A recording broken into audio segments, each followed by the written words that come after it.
ಬೆಂಗಳೂರಿನ ಅರಮನೆ ಮೈದಾನ ಗಾಯತ್ರಿ ವಿಹಾರದಲ್ಲಿ ಇದೇ ಸೆಪ್ಟೆಂಬರ್ 24ರಂದು ಬೆಳಗ್ಗೆ ಕರ್ನಾಟಕ ರೆಡ್ಡಿ ಜನಸಂಘದ ಶತಮಾನೋತ್ಸವ ಸಮಾರಂಭ ನಡೆಯಲಿದೆ ಎಂದು ಎರೆಹೊಸಳ್ಳಿ ರೆಡ್ಡಿ ಗುರುಪೀಠದ ವಿಮಲಾನಂದ ಸ್ವಾಮೀಜಿ ತಿಳಿಸಿದರು. ಬೆಳಗಾವಿಯಲ್ಲಿ ಸುದ್ದಿಗೋಷ್ಠಿ ನಡೆಸಿ ಮಾತನಾಡಿದ ಅವರು, ಬೆಂಗಳೂರಿನಲ್ಲಿ ಇರುವ ರೆಡ್ಡಿ ಜನಸಂಘ 100 ವರ್ಷಕ್ಕೆ ಕಾಲಿಟ್ಟಿರುವ ಹಿನ್ನೆಲೆಯಲ್ಲಿ ಕಾರ್ಯಕ್ರಮ ಏರ್ಪಡಿಸಲಾಗಿದೆ. ಇದರಲ್ಲಿ ಮುಖ್ಯಮಂತ್ರಿ ಸಿದ್ದರಾಮಯ್ಯ, ಉಪಮುಖ್ಯಮಂತ್ರಿ ಡಿ.ಕೆ. ಶಿವಕುಮಾರ್ ಹಾಗೂ ರೆಡ್ಡಿ ಸಮಾಜದ ಶ್ರೀಗಳು, ಮುಖಂಡರು ಪಾಲ್ಗೊಳ್ಳುವರು ಎಂದು ತಿಳಿಸಿದರು.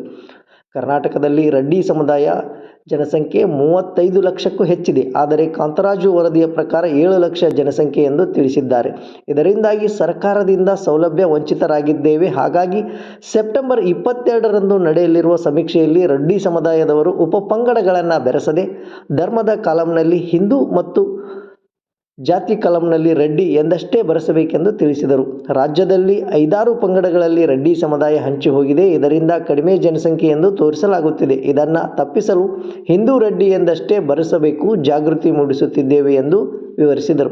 ಶತಮಾನೋತ್ಸವದ ಕಾರ್ಯಕ್ರಮ ತಿಳಿಸಲು ರಾಜ್ಯಾದ್ಯಂತ ಪ್ರವಾಸ ಕೈಗೊಳ್ಳುತ್ತೇನೆ ಎಂದು ಶ್ರೀಗಳು ತಿಳಿಸಿದರು.